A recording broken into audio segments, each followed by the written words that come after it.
नमस्कार। आज हम भारतीय स्वतंत्रता संग्राम के इतिहास में थोड़ा और गहराई में जा रहे हैं। एक ऐसे अध्याय पर बात करेंगे जो बहुत महत्वपूर्ण है पर शायद उतनी चर्चा में नहीं रहता। हाँ, हम बात कर रहे हैं कांग्रेस सोशलिस्ट पार्टी यानी सीएसपी की। हमारे पास जो स्रोत हैं वो बताते हैं कि ये पार्टी कैसे बनी, क्यों बनी, इसके पीछे कौन लोग थे। हम समझने की कोशिश करेंगे कि 1930 के दशक के बीच में जब आज़ादी की लड़ाई एक अलग ही मोड़ ले रही थी, तब कांग्रेस के अंदर ही एक समाजवादी सोच कैसे और क्यों उभरी। जरा सोचिए, मई 1934, पटना। माहौल कैसा होगा? देश सविनय अवज्ञा आंदोलन के असर से गुजर रहा है। कांग्रेस में आगे क्या करना है, इस पर जोर शोर से बहस चल रही है। और उसी गहमा गहमी के बीच कुछ ऐसा हुआ जिसने आगे चलकर भारत की राजनीति पर काफी असर डाला। तो आज हम बात करेंगे ऑल इंडिया कांग्रेस कमेटी की उस बैठक की और कैसे उसी समय एक नई पार्टी की नींव रखी गई। और हाँ, जयप्रकाश नारायण जैसे बड़े नेता की भी बात करेंगे, कैसे वो लोकनायक बने। चलिए इन स्रोतों के साथ उस दौर के विचारों को समझने की कोशिश करते हैं। शुरुआत करते हैं पटना की उस बैठक से। क्या चल रहा था वहां? बिल्कुल। मई 1934 Patna all India Congress committee मतलब एआईसीसी की मीटिंग थी। एआईसीसी उस जमाने में कांग्रेस की सबसे बड़ी बॉडी थी जो फैसले लेती थी। माहौल, जैसा आपने कहा, काफी गर्म था। सविनय अवज्ञा आंदोलन को वापस लेने पर, स्थगित करने पर बात चल रही थी। आगे क्या करें, इसे लेकर काफी मतभेद थे। और इसी मीटिंग में एक बड़ा फैसला ये हुआ कि कांग्रेस अब विधान परिषदों के चुनाव लड़ेगी। इसके लिए एक पार्लियामेंट्री बोर्ड भी बनाया गया। ये गांधी जी की लाइन थी, पर कांग्रेस में ही खासकर नौजवानों में एक तबका था जो इससे पूरी तरह सहमत नहीं था। अच्छा, तो मतलब कांग्रेस का मेन फोकस चुनाव लड़ने पर जा रहा था। लेकिन जैसा आपने कहा, इसी वक्त कुछ और भी चल रहा था साइड में। हाँ बिल्कुल, यही कहानी थोड़ी और दिलचस्प हो जाती है। स्रोत बताते हैं कि एआईसीसी के ही कुछ सदस्य थे जो मुख्य मीटिंग के फैसलों से खुश नहीं थे, खासकर ये चुनाव लड़ने वाली बात और आंदोलन को धीमा करने की बात से। उन्हें लगता था सिर्फ राजनीतिक आजादी काफी नहीं है, सामाजिक और आर्थिक बराबरी भी चाहिए। तो इन लोगों ने पटना में ही एक अलग मीटिंग की और इसी मीटिंग में all India Congress socialist party बनाने का आइडिया पक्का हुआ। और स्रोत एक और वजह बताते हैं इसके पीछे, युवाओं को कम्युनिज्म से दूर रखना। इसका क्या मतलब था उस वक्त? हाँ, ये बहुत जरूरी पॉइंट है। देखिए, 1930 में दुनिया भर में और भारत में भी मार्क्सवादी कम्युनिस्ट विचारों का असर बढ़ रहा था, खासकर युवाओं में, मजदूरों में। भगत सिंह और उनके साथियों के बाद तो लेफ्ट विचारों की अपील और तेज हो गई थी। तो कांग्रेस के अंदर के इन समाजवादी नेताओं को लगा कि भाई, अगर कांग्रेस ने सामाजिक आर्थिक बराबरी की बात नहीं की तो ये युवा पूरी तरह कम्युनिस्ट खेमे में चले जाएंगे, जो शायद कांग्रेस की मुख्य धारा से अलग हो जाएं। तो सीएसपी का एक मकसद ये भी था कि कांग्रेस के प्लेटफॉर्म के अंदर ही एक समाजवादी ऑप्शन दिया जाए, जो राष्ट्रवादी भी हो और सामाजिक न्याय की बात भी करे। एक तरह से लेफ्ट झुकाव वाले युवाओं को कांग्रेस के साथ जोड़े रखने की कोशिश थी ये। समझ गई। तो पटना में आइडिया बना, लेकिन इसको फॉर्मल शक्ल कब और कैसे मिली? पार्टी की लीडरशिप किसके पास आई? पटना मीटिंग के बाद इस पर तेजी से काम हुआ। पार्टी को जल्द ही कांग्रेस के अंदर काम करने की मंजूरी भी मिल गई। फिर जैसा स्रोत बताते हैं, अक्टूबर-नवंबर 1934 में बॉम्बे यानी आज का मुंबई, वहां एक कॉन्फ्रेंस हुई। ये एक तरह से पार्टी की स्थापना कॉन्फ्रेंस थी। यहीं पर पार्टी की पॉलिसी, उसका संविधान कैसे काम करेगी, ये सब फाइनल हुआ और यहीं पार्टी के राष्ट्रीय पदाधिकारी चुने गए। लीडरशिप की बात करें तो दो नाम सबसे अहम हैं। आचार्य नरेंद्र देव जी, जो बहुत बड़े विद्वान और विचारक थे, उन्हें पार्टी का अध्यक्ष चुना गया। और जयप्रकाश नारायण, जिन्हें हम सब जेपी के नाम से जानते हैं, वो बने पार्टी के जनरल सेक्रेटरी। जेपी पटना वाली मीटिंग में कन्वीनर भी थे। इन दोनों ने ही शुरुआती सालों में पार्टी को एक वैचारिक और सांगठनिक दिशा दी। ये साफ था कि पार्टी कांग्रेस के झंडे के नीचे ही काम करेगी, लेकिन उसका जोर कांग्रेस को समाजवादी पॉलिसी की तरफ ले जाने पर रहेगा। आचार्य नरेंद्र देव और जयप्रकाश नारायण के अलावा और कौन बड़े नाम थे जो इस शुरुआत से जुड़े? क्योंकि कोई भी मूवमेंट खड़ा करने के लिए एक अच्छी टीम चाहिए होती है। हाँ बिल्कुल, ये कोई बस एक दो नेताओं का काम नहीं था। स्रोत कई और प्रभावशाली और समर्पित नेताओं के नाम बताते हैं जो सीएसपी के फाउंडिंग मेंबर्स में थे। इनमें अशोक मेहता और डॉक्टर राम मनोहर लोहिया जैसे तेज समाजवादी विचारक थे। ये दोनों तो बाद में भारतीय राजनीति में बहुत एक्टिव रहे। अच्युत पटवर्धन और मीनू मसानी जैसे युवा नेता थे। हाँ, मीनू मसानी बाद में स्वतंत्र पार्टी में चले गए थे, जो सीएसपी की सोच से काफी अलग थी। पुरुषोत्तम विक्रमदास, यूसुफ मेहराली, जिन्होंने क्विट इंडिया यानी भारत छोड़ो का नारा दिया था, गंगाशरण सिन्हा, जिनका जिक्र बिहार में भी आएगा, और कमला देवी चट्टोपाध्याय जैसी बहुत मुखर और प्रभावशाली महिला नेता भी थी।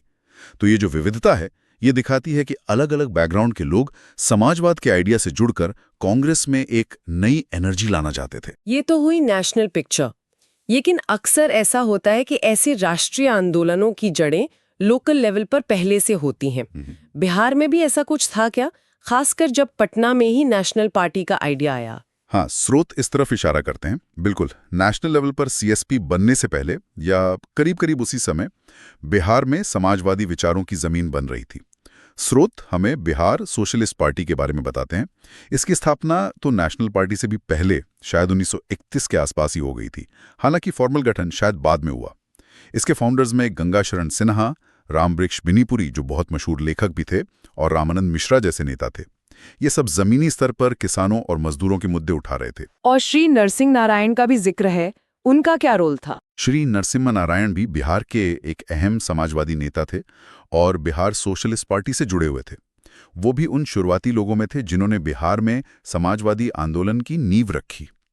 और हाँ, जैसा आपने पहले पूछा, जयप्रकाश नारायण का जुड़ाव तो जाहिर है बिहार सोशलिस्ट पार्टी से था ही।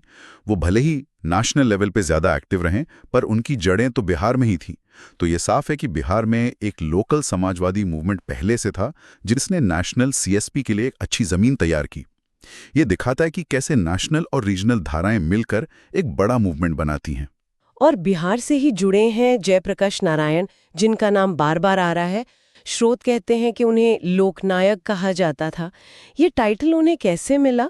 उनकी यात्रा में क्या खास बातें रहीं, खासकर आज़ादी के आंदोलन के दौरान? लोकनायक मतलब लोगों का नेता। ये टाइटल जयप्रकाश नारायण के जनता से गहरे कनेक्शन और उनकी जबरदस्त लोकप्रियता को दिखाता है। ये शायद उन्हें फॉर्मली भारत छोड़ो आंदोलन के बाद के दौर में मिला, जब वो एक नेशनल हीरो बनकर उभरे। स्रोत उनकी भारत छोड़ो आंदोलन यानी 1942 के दौरान के रोल पर खास जोर देते हैं।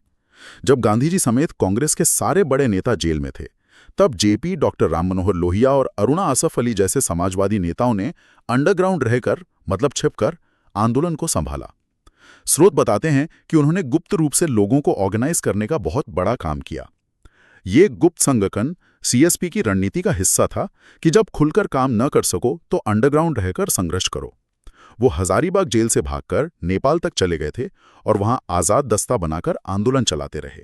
अच्छा, ये तो जबरदस्त कहानी है। हाँ बिल्कुल। और उनकी गिरफ्तारी, फिर जेल से भागना, फिर दोबारा पकड़े जाना और आखिर में रिहाई, इन सब चीजों ने उन्हें जनता की नजर में हीरो बना दिया था। स्रोत एक बड़ी दिलचस्प बात बताते हैं कि जिस दिन वो रिहा हुए, अप्रैल 1946 में, उस दिन को जयप्रकाश दिवस के तौर पर मनाया गया। सोचिए, किसी नेता की रिहाई को इस तरह मनाया जाना, ये उनकी पॉपुलैरिटी और उनके महत्व को दिखाता है। पटना में उनकी रिहाई पर बहुत बड़ी रैलियां हुई। उनमें उस वक्त की अंग्रेजी सरकार की नीतियों की कड़ी आलोचना की गई और मांग की गई कि जो बाकी राजनीतिक बंदी जेलों में हैं, उन्हें फौरन रिहा किया जाए। तो ये दिखाता है कि जेपी सिर्फ एक समाजवादी विचारक नहीं थे, बल्कि वो जनता को जगाने वाले, सरकार को चुनौती देने वाले एक बड़े लीडर बन चुके थे, जिनकी बात सुनी जाती थी। काफी बाद की बात है, लेकिन जेपी की पूरी राजनीतिक और वैचारिक यात्रा को समझने के लिए ये बहुत अहम है। निश्चित रूप से संपूर्ण क्रांति का आह्वान उनके जीवन का दूसरा बड़ा चैप्टर था, जब उन्होंने उस वक्त की सरकार के करप्शन और अलोकतांत्रिक तरीकों के खिलाफ एक बहुत बड़ा जन आंदोलन खड़ा किया। ये दिखाता है कि उनके अंदर का वो विद्रोही, वो व्यवस्था बदलने की चाह रखने वाला नेता हमेशा जिंदा रहा। और उनके इसी लंबे और असरदार सार्वजनिक जीवन के सम्मान में, जैसा स्रोत बताते हैं, उन्हें 1999 में मरणोपरांत भारत रत्न, देश का सबसे बड़ा नागरिक सम्मान, दिया गया। तो जेपी की कहानी सीएसपी बनने से शुरू होकर आजाद भारत की राजनीति के कई दशकों तक फैली हुई है। तो एक तरफ कांग्रेस के अंदर ये समाजवादी सोच शक्ल ले रही थी, जिसके लीडर जेपी और लोहिया जैसे लोग थे, जो सामाजिक आर्थिक बदलाव की बात कर रहे थे। लेकिन क्या कांग्रेस के अंदर या बाहर सब लोग इन विचारों से खुश थे? कोई रिएक्शन हुआ इसका? ये बहुत जरूरी सवाल है और स्रोत इसका जवाब देते हैं। ऐसा बिल्कुल नहीं था कि समाजवादी विचारों का स्वागत सबने खुले दिल से किया। कांग्रेस एक बहुत बड़ा मंच था। उसमें हर तरह की विचारधारा और हितों वाले लोग थे। जब जवाहरलाल नेहरू, जो खुद समाजवादी विचारों से काफी प्रभावित थे, उन्होंने कांग्रेस प्रेसिडेंट के तौर पर लखनऊ सेशन अप्रैल 1936 में समाजवाद को अपनाने की जोरदार वकालत की, तो इसका तगड़ा रिएक्शन हुआ। स्रोत हमें बॉम्बे मैनिफेस्टो या बॉम्बे घोषणा पत्र के बारे में बताते हैं। ये 20 मई 1936 को जारी हुआ था और इस पर बॉम्बे के 21 बड़े उद्योगपतियों ने साइन किए थे।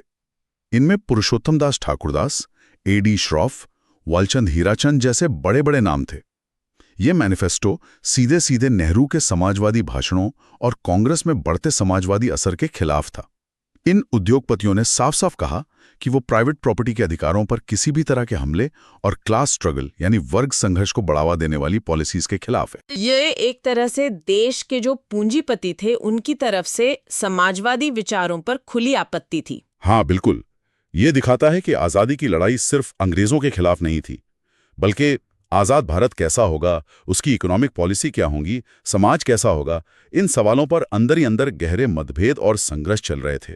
बॉम्बे मैनिफेस्टो इसी अंदरूनी वैचारिक खींचतान का एक सबूत है। ये दिखाता है कि कांग्रेस के अंदर ही राइट विंग और लेफ्ट विंग विचारधाराओं में तनाव था। जहां CSP जैसे ग्रुप कांग्रेस को और ज्यादा रेडिकल समाजवादी दिशा में ले जाना चाहते थे, वहीं उद्योगपति वर्ग और कांग्रेस का कंजर्वेटिव तबका इसका विरोध कर रहा था।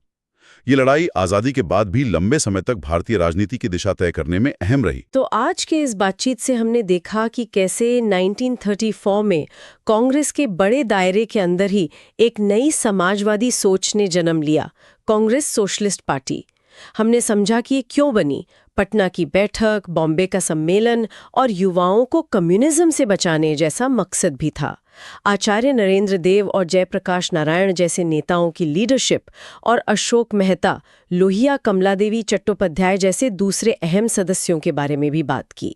हमने ये भी देखा कि कैसे बिहार में जो पहले से समाजवादी जमीन तैयार थी, उसने राष्ट्रीय पार्टी को मदद की, और जयप्रकाश नारायण की यात्रा भारत छोड़ो आंदोलन के अंडरग्राउंड हीरो से लेकर लोक नायक बनने तक और फिर आज़ादी के बाद संपूर्ण क्रांति तक, ये इस पूरी कहानी का एक बहुत अहम धागा है। बिल्कुल।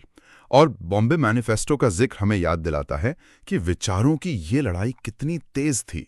ये सिर्फ किताबी बहस नहीं थी, ये देश के भविष्य की दिशा तय करने की कोशिश थी, जिसमें अलग अलग वर्गों के हित टकरा रहे थे।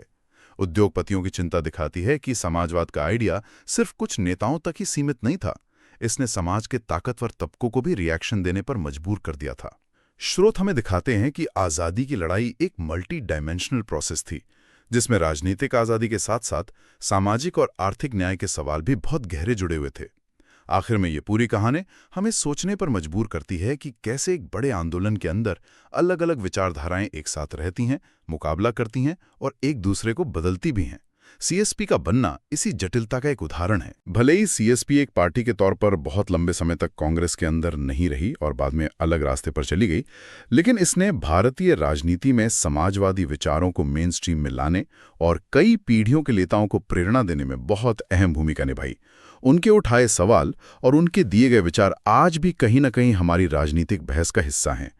ये सोचने वाली बात है कि उस दौर के वैचारिक मंथन से आज हमारे समय के लिए क्या सबक है।